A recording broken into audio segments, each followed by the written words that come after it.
우리 캘리포니아 저 북쪽으로 가면은 오레곤이라고 하는 지역이 있죠. 이 오레곤의 포틀랜드라는 지역에서 오랫동안 목회하시고 또 그곳에서 멀티누마라고 하는 그 성경학교를 오랫동안 운영하신 조셉 알드리치라고 하는 목사님이 계십니다.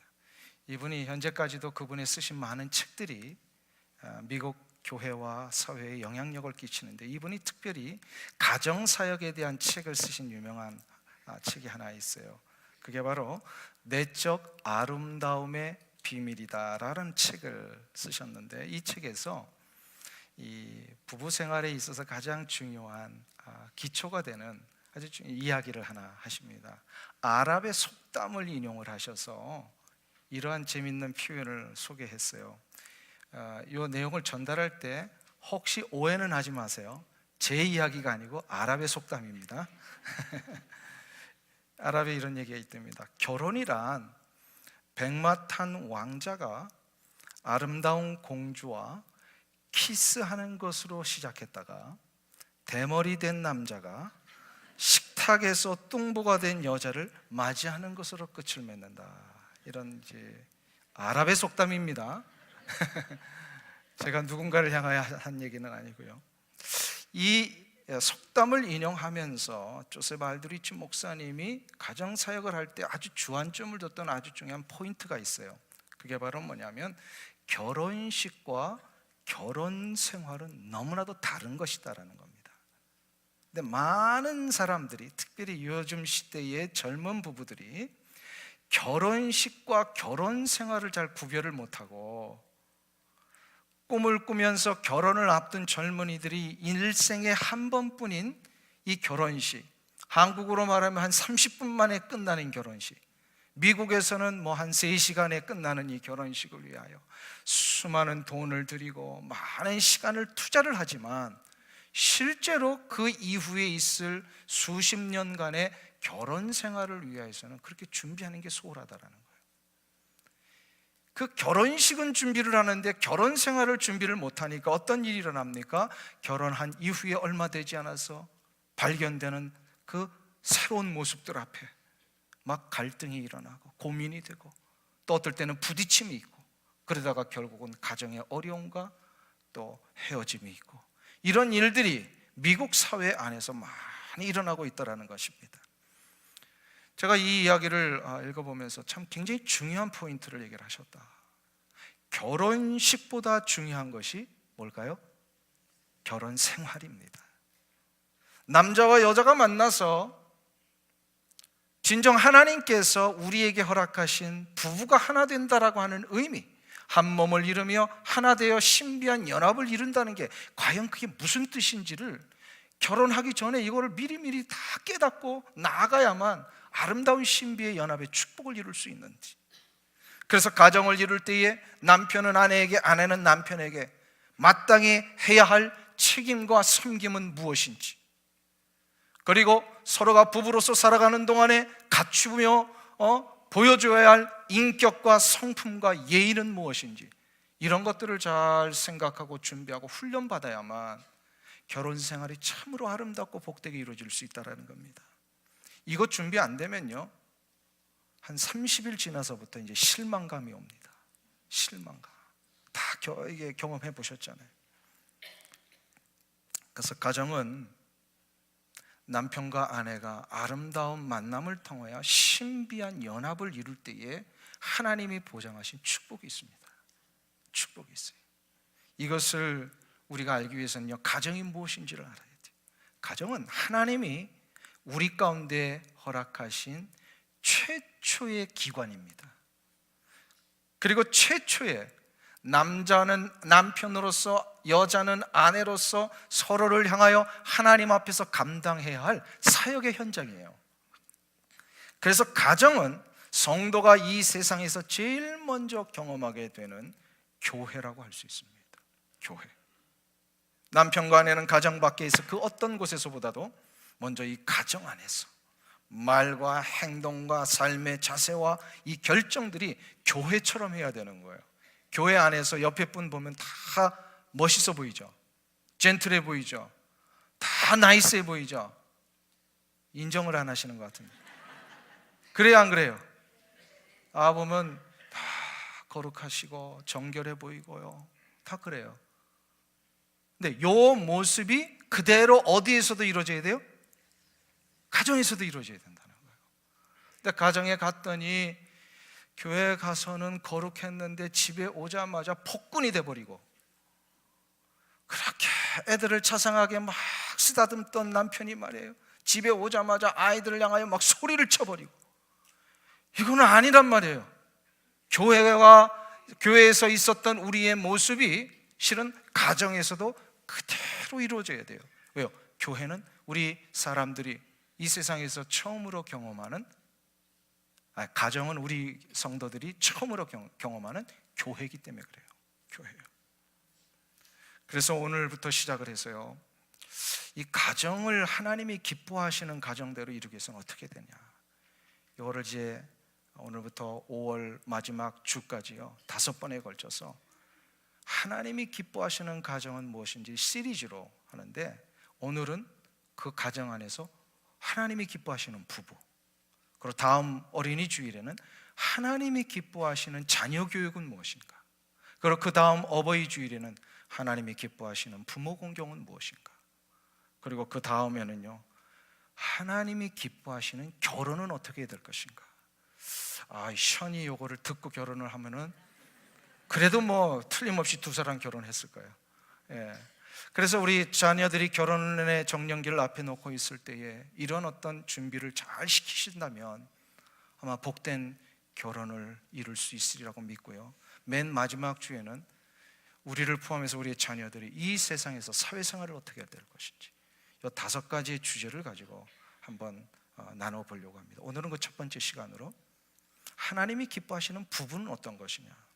근데 이 부부에 대한 이야기를 할 때에 한 가지 부탁을 드리겠습니다. 요거는 저 사람이 들어야 될 얘기로 하지 마시고요, 내가 들어야 될 얘기로 꼭 받으시면 좋겠어요. 그래서 이 부부는 선입견을 배제를 하고 이 내용은 끝까지 들으셔야 합니다. 미리부터 선입견 속에서 막 결론 내리지 마시고요, 끝까지 들으셔야 되고요. 또 하나는 지금까지 어떠한 가정과 어떠한 결혼 생활을 했든지 간에 지금까지의 모든 것은 다 잊어버리시고 지금 이 순간 이후부터 하나님이 기뻐하시는 결혼의 모습, 부부의 모습을 어떻게 이루어갈 것인가를 결단하시는 시간으로 가졌으면 좋겠습니다. 그래서 어느 누구도 우리의 과거에 대하여서는 평가하거나 정죄할 수 없습니다. 그리고 이때까지 해왔던 모든 좋은 것들을 계속해서 살리며 앞으로의 우리에게 주신 귀한 신비한 연합의 축복을 이루어 가시기를 간절히 축원합니다. 그럼 첫 번째로 하나님이 기뻐하시는 결혼은, 가정은, 부부는 어떻게 할 것인가? 오늘 본문에 의하면요, 아주 한 단어로 요약할 수 있습니다. 부부는 사랑과 순종의 비밀들을 이루어가야 한다라는 것입니다. 이것을 위해서는 2가지로 나눠보아야 합니다. 첫 번째로 아내가 남편에게는 어떻게 될 것이냐. 오늘 본문에 보니까 한번 따라하겠습니다. 복종해야 한다. 별로 따라하고 싶지 않으신 것 같아요. 아내는 남편에게 복종해야 한다. 제가 아까 말씀드려서 끝까지 들으라 그랬어요. 끝까지. 과연 이게 무슨 의미냐 이 말이에요. 아내는 남편에게 복종한다는 게 성경에서 뭐라고 얘기를 하시는지를 끝까지 들으세요. 오늘 본문 18절 한번 돌아오겠습니다. 골로새서 3장 18절 말씀입니다. 우리 다 같이 합독하겠습니다. 아내들아 남편에게 복종하라. 이는 주 안에서 마땅하니라. 여기서 사용되고 있는 복종하라라고 하는 이 성경의 원래 의미는 이런 거예요. 상대의 권위를 인정하고 자신의 위치에 충실하는 걸 얘기를 합니다. 그러니까 한마디로 질서를 세우라는 거예요. 아내들이 남편에게 복종한다라고 하는 것은 남편의 이 강압이나 어떤 그 강압적인 힘에 의하여 억지로 하는 것이 아니라 하나님 앞에서 책임을 가진 자유의지의 소유자로서 가정의 질서를 세우고 하나님이 허락하신 이 가정의 권위들을 인정하기를 시작할 때에 이 순종과 복종, 곧 순복이 일어나게 됩니다. 근데 한 가지 중요한 게 있어요. 이거는 아내들이 남편에 비하여 열등하거나 능력이 모자라기 때문에 복종하라 하신 말씀이 아니라는 거예요.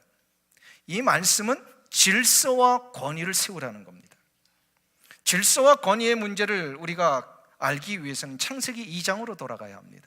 창세기 2장에 보면 하나님이 천지를 창조하신 후에 맨 마지막 날에 인간을 만드십니다. 바로 아담을 무엇으로 만드셨죠? 흙으로 만드셨어요. 하나님께서 흙으로 아담을 만드신 후에 아담이 혼자 독초하는 것이 좋지 못하다고 여기셔서 아담을 깊이 잠드신 후에 아담의 뭘 꺼내서 갈비뼈를 꺼내가지고 우리 아내인 하와를 만드셨습니다. 자 보세요. 아담이 먼저 지음받고 그 후에 하와가 지음받았어요. 이거는 어디까지나 순서를 이야기를 하는 거예요. 아담이 흙으로 지음받고 하와는 남자의 뼈로 지음받았다라고 해서 이것은 아담은 우등하고 그 다음에 하와는 열등하다, 이거를 얘기를 하는 것이 절대로 아닙니다. 우열을 가리는 그런 이야기를 기록한 것이 절대로 아니에요. 오히려 만일에 신체적인 조건을 가지고 따져본다면 갈비뼈 하나 없는 사람이 나아요? 온전히 갈비뼈 있는 사람이 나아요? 아담은 갈비뼈가 몇 개일까요? 아담은 갈비뼈가 몇 개예요? 23개. 왜냐하면 12개, 12개씩 있잖아요. 근데 하나를 떼어버리셨어요, 하나님. 하와는 갈비뼈가 몇 개예요? 24개. 우리 의사 선생님도 계시지만 누가 더 신체적으로 좋은 조건이에요? 목욕탕 가보면 알아요. 남자는 이 뜨거운 물에 들어갔다가요 5분 이상 못 견디는데요, 여자분들은 거기서 30분을 계시더라고요. 왜요? 남자는 흐물흐물해지는 거예요. 흙으로 만들었기 때문에. 근데 여자는 뭐예요? 뼈로 만들어가지고요 웬만해서는 견뎌냅니다. 그러니까 이게 이제 그 신체적인 조건으로 따진다면 여자분들이 더 우등할 수 있어요. 그런데 아담과 하와 이후에 남자는 갈비뼈가 몇 개예요? 23개? 아담과 하와 이후에 모든 태어나는 남자들은요 갈비뼈가 24개입니다. 그렇죠? 그래요. 의사 선생님 지금 맞다고 그러시잖아요. 24개예요. 여자도 24개예요. 이 신체적인 조건으로는 절대로 우열을 가릴 수 없다는 거예요. 여자는 남자보다 못한 존재라고 하는 논리는 절대로 성립될 수 없습니다. 그러면 여기서 사도 바울이 말씀하신 복종이라는 의미는 과연 무슨 뜻이냐? 이거는요 창세기 2장을 배경으로 한 말씀이에요. 창세기 2장에 보면 하나님께서 2장 18절에서 하와를 만드실 때에 어떠한 말씀으로 선포를 하셨어요? 우리 한번 찾아보실까요? 창세기 2장 18절.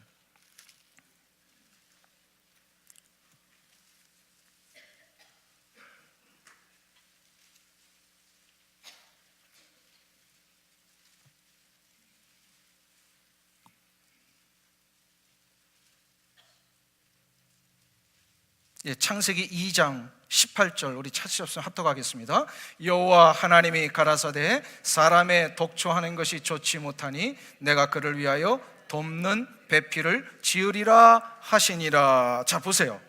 여기서 하와를 지으시면서 하와를 지으시는 목적으로 뭐라고 하시면서 지으셨어요? 돕는 배필로 지으셨다. 과연 돕는 배필이라고 하는 뜻이 뭐냐 이 말이에요. 돕는다라고 하는 것은 이번에는 좀 히브리어를 좀 사용해야 될 것 같아요. 에제르라고 하는 아주 특별한 단어를 사용하셨어요. 에제르라고 하는 히브리어는 다른 데서는 사용하지 않는데 하나님께서 우리 인간의 삶에서 역사하셔가지고 인간들을 도우시고 일으켜주시고 회복시키실 때에 하나님이 우리를 도우신다 할 때 사용되는, 하나님에게만 사용되는 용어예요.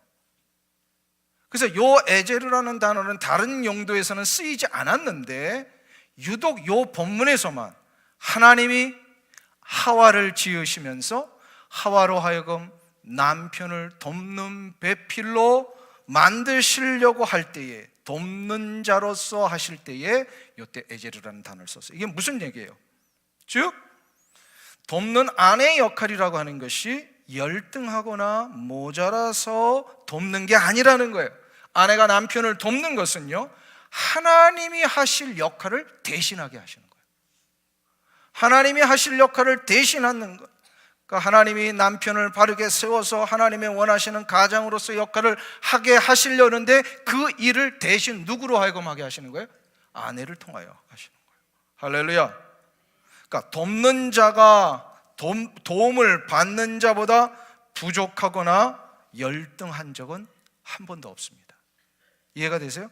돕는 자가 도움을 받는 자보다 열등하거나 부족한 적은 한 번도 없다는 거예요.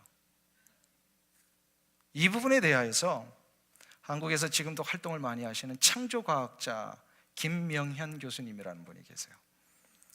이분이 창세기 1장, 2장 이 창조과학에 대한 설명을 하시면서 아주 재밌는 표현을 하셨어요. 이분의 표현을 그대로 제가 따올 테니까 한번 들어보세요. 띨띨한 사람이 똘똘한 사람을 돕습니까? 아니면 똘똘한 사람이 띨띨한 사람을 돕습니까?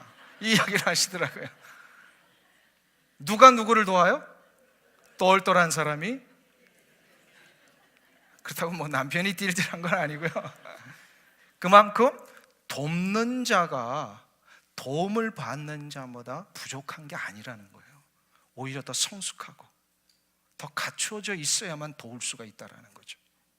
그런 의미에서 아내들이여 남편에게 복종하라 라고 하신 것은 하나님께서 남편에게 허락하신 가정의 책임과 의무를 다 감당할 수 있도록 돕는 역할을 하라는 겁니다. 아내들은 돕는 자입니다. 남편에게는 하나님이 그 가정에게 부여하신 권위가 있어요. 이것은 마치 이런 거예요. 우리 가정에서 첫 번째로 태어난 아들을 뭐라 그러죠? 장남이라고 부릅니다. 장남에게는 뭐가 있어요? 그 질서 면에서 권위가 있잖아요. 권한이 있잖아요. 동생들을 돌보고 뭐든지 모범이 될 수 있는 자리가 바로 장남의 자리입니다. 장남이 잘못하면 동생들 다 그냥 그대로 본받고 가잖아요. 그런 것처럼 그 질서 속에서 특별히 부여하신 임무가 있는 거예요. 이게 바로 머리가 된다는 뜻이. 마찬가지로 남편이 아내를 향하여서 머리가 된다라고 하는 것은 그 가정에서 하나님이 허락하신 질서입니다. 그 질서는 불이라는 질서가 아니라 뭐예요? 영향을 끼치는 질서입니다. 아멘. 이 권위를 인정하고 살 때에 그 가정은 질서가 세워지고, 질서가 세워지는 것에 아내는 남편에 대하여 하나님이 하시는 일을 돕는 자로서의 역할을 할 수가 있다는 것입니다. 요거를 알지 못한 채, 요거를 정리하지 못한 채 결혼 생활을 시작해 버리잖아요. 그건 대부분 아내들이 결혼하고 나서 얼마 되지 않아서 남편들을 향하여 어떻게 하려고 하죠? 내가 이 인간을 한번 변화시켜 버리라. 대부분 그래요. 어떻게든 남편을 한번 바꿔보려고 결혼 초기부터 이 방법 저 방법 막 사용을 하잖아요. 근데 한번 보세요. 역사 이래에 아내가 남편을 바꿔보려고 했다가 성공한 케이스가 있을까요? 없을까요? 딱 한 번 있었어요. 온달 장군. 네, 없습니다. 없어요.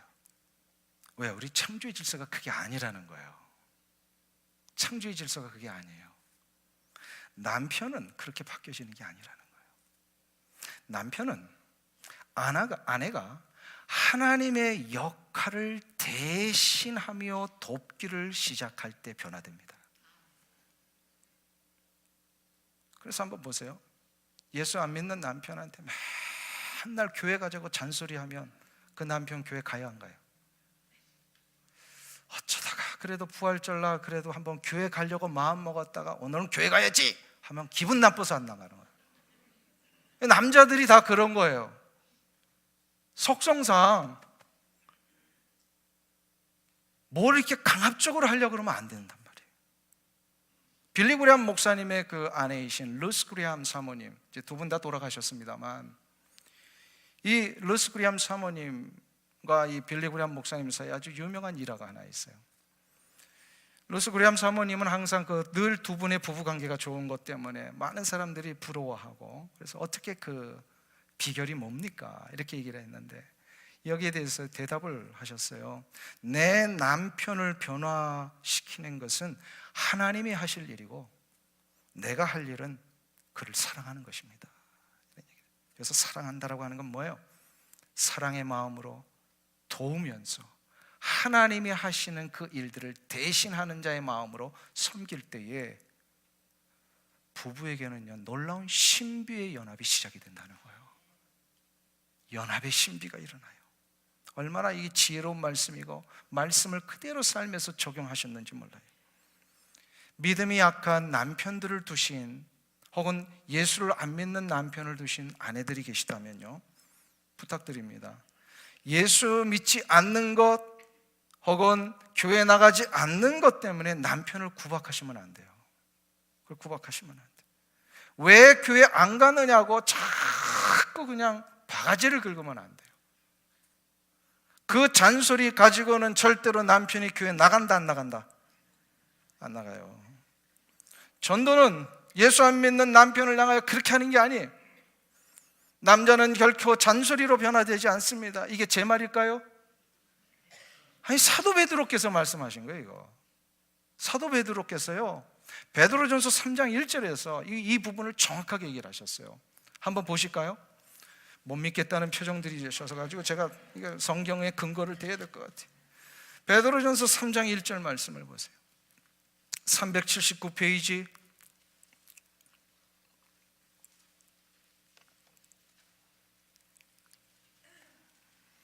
신약성경 379페이지 베드로전서 3장 1절 말씀입니다.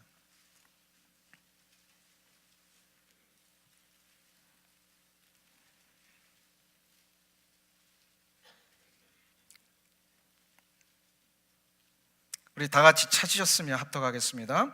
아내된 자들아, 이와 같이 자기 남편에게 순복하라. 이는 혹 도를 순종치 않는 자라도 말로 말미암지 않고 그 아내의 행위로 말미암아 구원을 얻게 하려 함이니. 지금 정확하게 예수 믿는 아내들이 초대교회 안에 많이 있었는데 대부분 남편들은 예수를 안 믿는 상황이었던 것 같아요. 그래서 사도 베드로께서 이 편지를 쓰시면서 이런 얘기를 하시는 거예요. 남편들에게 순종하십시오. 그러면 주님의 말씀을 믿지 않는 남편이라도 말없이 실천하는 아내들의 행동을 보고 하나님을 믿게 될 것입니다. 지금 이 얘기를 하고 계시는 거예요. 그러니까 남편이 설사 예수를 믿지 않는다 할지라도 하나님은 그 남편을 가정의 머리로 세우셨다는 걸 잊지 않아야 합니다.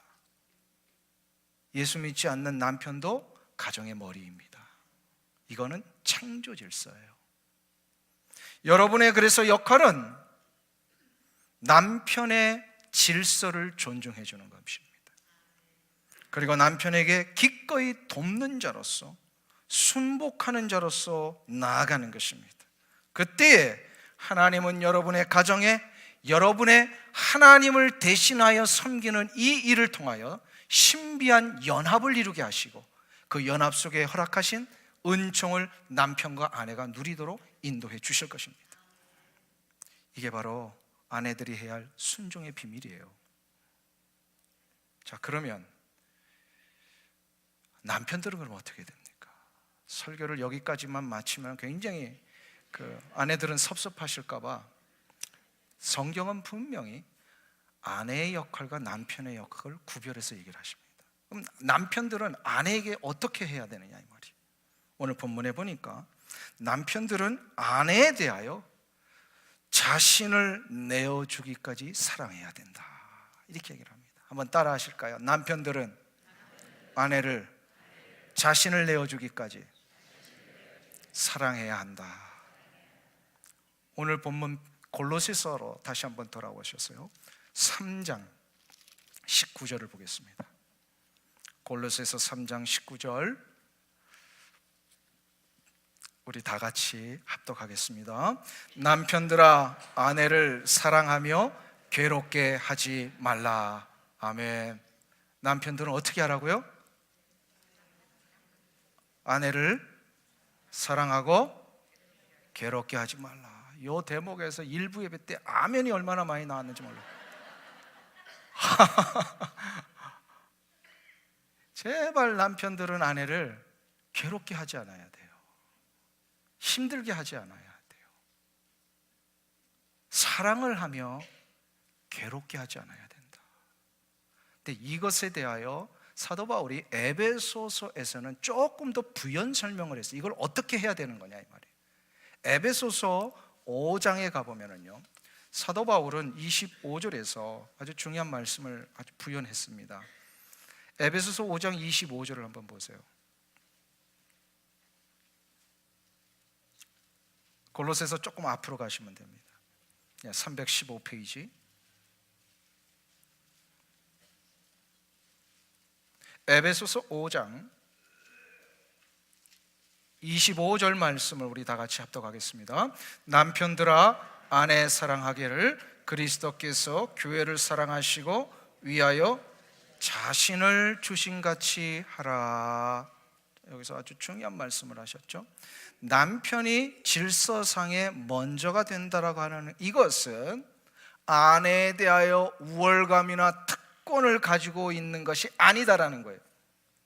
오히려 남편의 머리됨이라고 하는 것은 그리스도께서 교회를 위하여 자기 자신을 다 내어주신 것 같이 자기 아내를 위하여 남편은 모든 것을 다 내어줄 수 있는 사랑을 하라는 것입니다.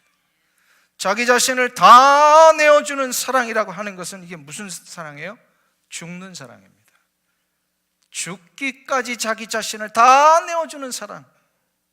이때에 비로소 가정은 아름다운 신비의 연합을 통하여 거룩한 공동체가 됩니다. 이게 교회의 모습 아니에요? 다 자기 주장만 하면요, 교회는 더 이상 교회가 아닙니다. 교회는 어떻게 돼요? 예수님이 죽으신 것처럼 우리가 죽어야만 연합이 되는 거예요. 이게 가정에서도 통일한다는 거예요. 통일.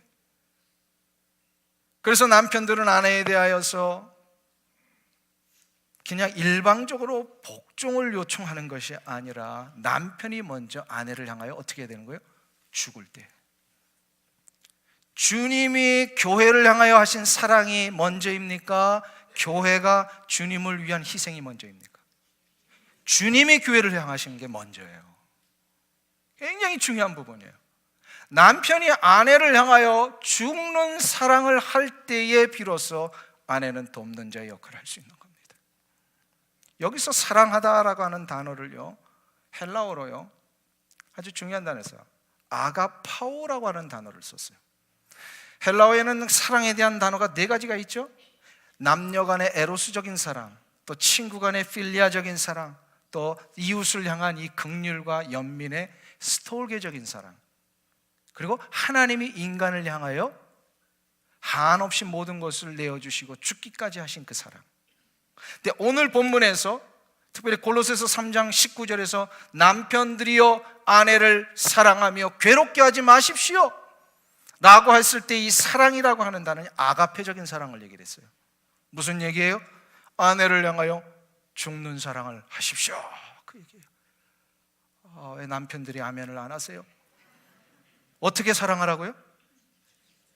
죽는 사랑이에요. 남편들께 제가 오늘 여쭙고 싶습니다. 아내들 똑똑히 들으세요. 남편들이시여 아내를 향하여 죽으실 수 있습니까? 아멘.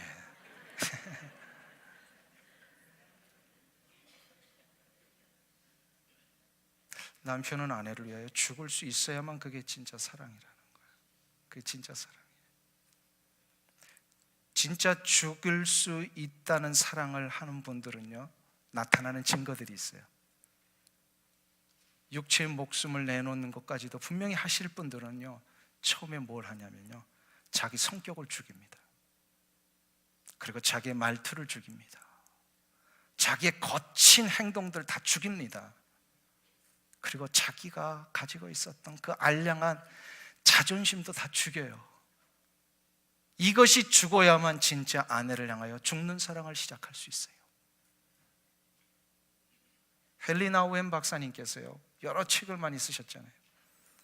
그분이 쓰신 책 중에 친밀함이라고 하는 책이 있어요.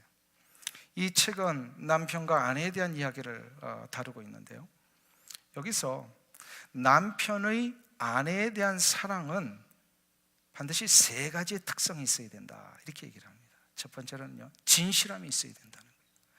남편이 아내를 사랑할 때는 언제든지 거짓이 없고 언제 어디서나 변함이 없고 투명한 사랑, 절대로 외도하지 아니하고 아내만을 집중하며 사는 사랑, 이게 진실함이에요.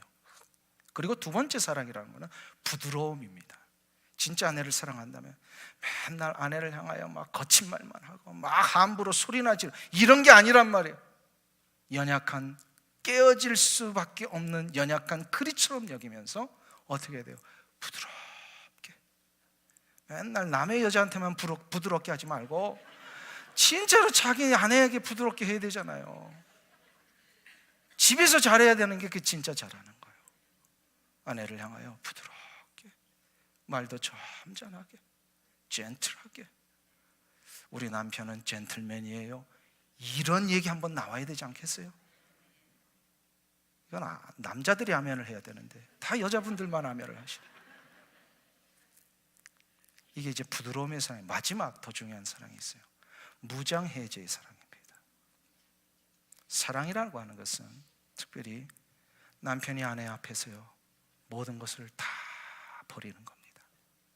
자존심 버리고 내 약점까지도 다 버리고 내가 부끄러운 것도 다 버리고 그냥 나를 다 내보여 줄 수 있는 사랑, 이게 바로 무장해제의 사랑입니다. 이 사랑 누가 하셨어요? 바로 우리 주님이 하셨어요. 십자가 위에서 우리 주 예수 그리스도께서 보여주신 사랑이 바로 이 진실한 사랑이었고 부드러움의 사랑이었고 무장해제의 사랑이었습니다. 예수님의 사랑은 한 번도 거짓이 없으셨어요. 예수님의 사랑은 처음부터 끝까지 우리를 향한 전적인 사랑을 일관하셨어요. 예수님은 어느 누구도 예수님을 향하여 조롱하고 핍박하고 손가락질하는 자들에 대하여 거칠게 항거하지 않으셨어요. 다 받으셨어요. 다 주님께서 몸에 담으셨어요. 어린 순한 양과 같이 그 모든 것들을 다 받으셨어요. 예수님의 이 부드러움, 그리고 예수님은 그 십자가 위에서 찢기시고 상하시고 심지어 입고 있던 옷까지 다 내어주시고 몸속에 있던 물과 피까지도 다 우리를 구하시기 위하여 내어주셨습니다. 이게 예수님의 무장해제예요. 이 예수님의 부드러우심과 진실하심과 무장해제하신 이 사랑 때문에 어떤 역사가 일어났습니까? 내가 살았고 나의 삶의 기쁨이 시작이 됐고 나 같은 인생의 새로운 가치와 새로운 삶의 의욕과 소망이 생기게 되었다는 사실입니다. 우리 같은 인생이 어떻게 꿈을 가지고 인생을 향하여서 목표를 향하여 나아갈 수 있는 이런 용기와 의욕들이 생길 수 있습니까? 예수님께서 이 사랑을 주셨기 때문에 나에게 새 생명의 능력이 시작이 된 거예요. 이 새 생명의 시작이 되니까 내가 가는 곳곳마다 영향력을 끼치게 되고 물된 동산과 같이 많은 사람들을 풍요하게 하고 내가 가는 곳에 사람들이 하나가 되고 화합이 되고, 이 새 생명의 능력이 있으면요 그런 역사들을 이루어요. 그래서 내가 이 새 생명의 역사를 이루며 나갈 때 가정이 회복이 되고 교회가 하나 되고, 할렐루야. 주님은 분명히 그 찔림과 상하심 때문에 우리를 회복시키셨어요. 2600년 전에 이사야 선지자를 통하여 하신 그 놀라운 예언의 말씀, 그가 찔림은 우리의 허물을 인하며 그가 상함은 우리의 죄악을 인함이라. 그가 채찍에 맞음으로 우리가 나음을 입었고 그가 징계를 받음으로 우리가 평화를 누렸도다. 아멘. 그 예수님의 십자가 위에서의 진실하신 사랑, 부드러우신 사랑, 무장해제하신 사랑 때문에 2000년 후에 내가 이렇게 회복이 된 거 아니에요? 내가 이렇게 치유받았잖아요. 한평생 마음속에 간직하며 살았던 씻을 수 없는 상처, 아픔, 절망, 나도 해결하지 못했던 이 모든 분노들. 그런데요, 예수님의 사랑을 경험하고 나니까 이게 어느덧 다 사라지고 나도 모르게 말투가 달라지고 성격이 달라지고. 할렐루야. 이게 바로 진실함과 부드러움과 무장해제의 사랑을 이룰 때 나타나는 능력입니다. 이 사랑을 우리의 남편들께서 가정에서 아내들을 향하여 한번 시작해 보세요. 가정은 새 생명의 능력으로 다시 한번 일어날 것입니다. 그러니까 무장해제라고 하는 것은요, 다 내 자존심까지도 아내 앞에서는 내려놔야 되는 거예요. 다 약한 거 보여줘도 돼요. 오래전에 한국에서 있었던 일입니다. 아내 앞에서 약한 모습 보이기 싫어하고 속마음을 표현하기 싫어하던 한 남편, 아주 전형적인 한국적인 남편이었어요. 사회에서 능력이 무척 뛰어나서 인정받고 회사에서도 승승장구하던 그분이 어느 날 하루아침에 한국 사회에 IMF가 터지니까 그 회사가 흔들리기를 시작하는데, 가장 연봉을 많이 받고 고위직에 있는 이러한 분들부터 회사에서 조기 은퇴를 시켰잖아요. 그래서 하루아침에 그냥 조기 은퇴를 당해버렸어요. 이분이 직장을 잃고 그 다음 날부터 도저히 견딜 수가 없는 거예요. 자존심이 깨어질 대로 깨어진 이분이 아내에게 이 모습을 보이기 싫었어요. 그 다음 날 양복 입고 넥타이 매고 버젓이 출근하는 것처럼 집을 나섭니다. 집을 나서서 갈 데가 없잖아요. 우리 신문에서 봤듯이요, 공원 벤치에 앉아서 하루 종일 신문을 보는 거예요. 이러던 분이 이것도 하루 이틀이 아니고요, 한 석 달쯤 되니까 더 이상 못하겠다고 생각이 들었어요. 어떻게 하면 좋을까? 그래서 용기를 냈습니다. 이 상황을 고백해야 되겠다. 그래서 그날 저녁에 이분이 들어갔어서 아내 앞에 마음을 다짐하고 다짐해서, 부끄러운 일이지만 내가 이 얘기를 해야 되겠다. 그래서 딱 섰는데 자기 자신이 그렇게 초라해지더래요. 이런 얘기를 하려니까. 그래가지고 말도 하기 전에 눈에서 막 눈물이 나는데, 이 남편이 눈물로 아내 앞에 얘기를 하면, 여보, 나 실직했어. 이런 눈물로 가장 그 남자의 자존심과 같은 그런 모습을, 무너진 모습을 보던 아내가 뜻밖의 반응을 보인 거예요. 이 남편을 향하여서요, 놀라거나 걱정하는 것이 아니라 남편을 따뜻하게 안아주면서 이런 얘기를 합니다. 여보, 결혼 생활 30년 만에 이제 우리가 제대로 부부가 된 것 같아요. 그런 얘기를 합니다. 당신의 진짜 아내가 된 느낌이에요. 그런 얘기를 하더래요. 뭐예요? 한 번도 남편의 이 속마음을 보여준 적 없고, 힘들면 힘들다, 기쁘면 기쁘다, 이런 표현을 해준 적 없는 그 남편을 향하여서 아내는 늘 힘들었던 거예요.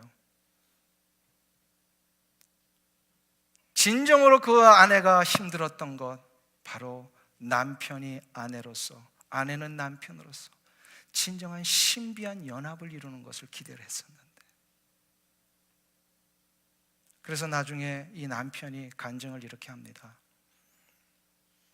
자신의 이 실직이, 회사에서의 그 모든 것을 잃어버린 자신의 상태가 우리 부부를 진정으로 하나 되게 할 수 있는 하나님의 축복이었습니다. 그 얘기예요. 이 복이 어떻게 시작된 걸까요? 자신의 한없이 연약해진 모습을 보여줬기 때문입니다. 이게 바로 무장해제입니다. 진실함입니다. 눈물로 부드러움을 보여줬기 때문입니다. 아내가 기대했던 것은 잘 나가는 남편이 아니에요.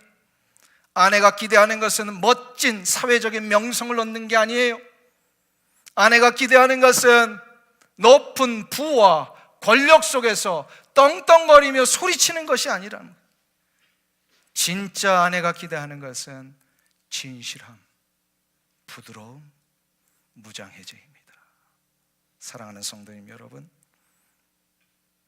이제부터라도 우리가 이 사랑을 한번 실천해 보지 않으시겠습니까? 저는 예언가는 아닙니다만 분명히 장담할 수 있습니다. 이 사랑 실천하면 여러분의 가정은 회복됩니다. 여러분이 속해 있는 모든 관계 속에서 이 사랑을 실천해 보세요. 다시 일어나실 것입니다. 오늘부터 시작해서 이제 5주 동안 이 가정에 대한 특별 설교를 한다고 그러지 않았습니까? 그래서 이 5주 동안은 설교 끝날 때 꼭 숙제를 드립니다. 이 숙제를 꼭 해오시기를 축원합니다. 무슨 숙제일까요? 남편은 아내를 향한 숙제를 일주일 동안 해보세요. 진실한 사랑, 부드러운 사랑, 무장해제하는 사랑을 요 일주일만 하세요. 1년 내내 하시라고 저는 요구 안 합니다. 일주일 동안 한번 해보세요. 또 아내들은, 아멘 하신 집사님, 이제 아내들은 남편을 향하여 주님의 역할을 대신하는 마음으로 돕는 자의 이 삶을 일주일 동안 한번 살아보세요. 분명하게 여러분의 가정에서는요, 하나님이 허락하신 신비한 연합의 축복을 허락해 주실 것입니다. 이 은혜가 여러분들 가운데 일어나시기를 주 이름으로 축원합니다. 기도하겠습니다. 하나님 아버지, 우리같이 연약한 자들을 불러주셔서 이 아름답고 복된 가정을 이루게 하시고 세상의 그 누구하고도 바꿀 수 없는 가장 아름다운 아내들을 맞이하며 복되고 귀한 남편들을 만날 수 있도록 인도해 주심을 감사드립니다. 남편들은 아내를 향하여 주님께서 교회를 위해 모든 것을 내어주신 것 같이 진실하고 부드러우며 무장해제를 하는 귀한 사랑을 실천하게 도와주시옵소서.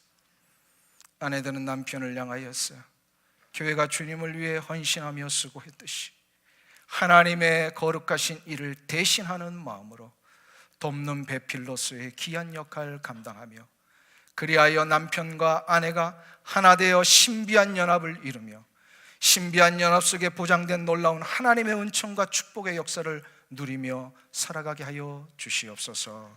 예수님의 존귀하신 이름으로 기도하옵나이다. 아멘.